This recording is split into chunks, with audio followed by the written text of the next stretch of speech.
Hello, listeners. Hope you all are well. We have with us today Kaveri Jagdish, a corporate lawyer and trainer at UCS. Hello, Kaveri. Welcome to UCS podcast. Hi Mahesh, I'm fine and thank you for having me here. Kaveri, I have a question for you. It may seem very simple to you, but to me, and I'm sure to many of our listeners, it could sound complicated. Sure, Mahesh, shoot. I will try my best to answer your question.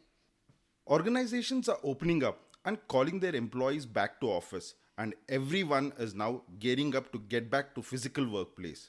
With the workplaces back to normal, people will be mingling with their colleagues physically on a regular basis. Kaveri, I'll put my question forward to you into a hypothetical situation. Imagine a situation where a female employee is sexually harassed by a male employee. However, these two employees are from two different organizations but are employed by the same employer who owns both organizations. In such a situation, will it amount to sexual harassment under the POSH Act? Or because the perpetrator is not from the agreed women's organization, will she have to file a complaint under the IPC section 354A? Mahesh, this sexual harassment definitely falls within the ambit of the POSH Act itself. It does not matter if the aggrieved woman and the perpetrator belong to two different organizations or workplaces. There is also a High Court judgment in this regard. The case of Savitri Tripathi versus the state of Chhattisgarh.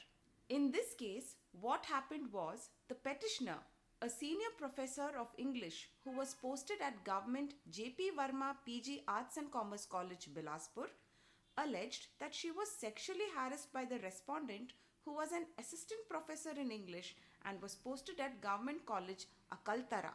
When no action was taken by the authorities after filing of a complaint, this aggrieved woman filed a petition before the High Court of Chhattisgarh.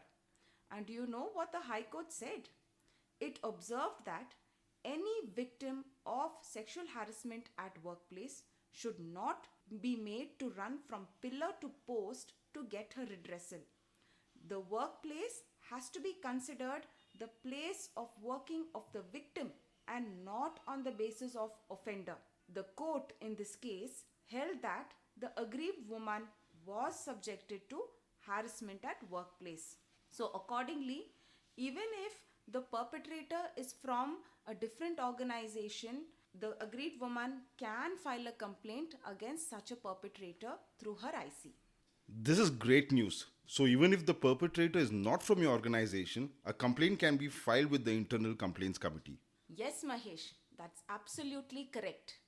Thank you, Kaveri, for this wonderful session. This clarified my doubts, and I'm sure it benefited a lot of listeners who also thought if the person was from another organization, their only recourse was to approach the police. Ladies and gentlemen, I hope you found this episode very informative and interesting.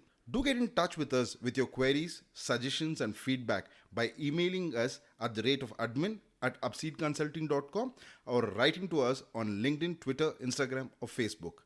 We will be back soon with another interesting topic. Wishing you all a great day ahead.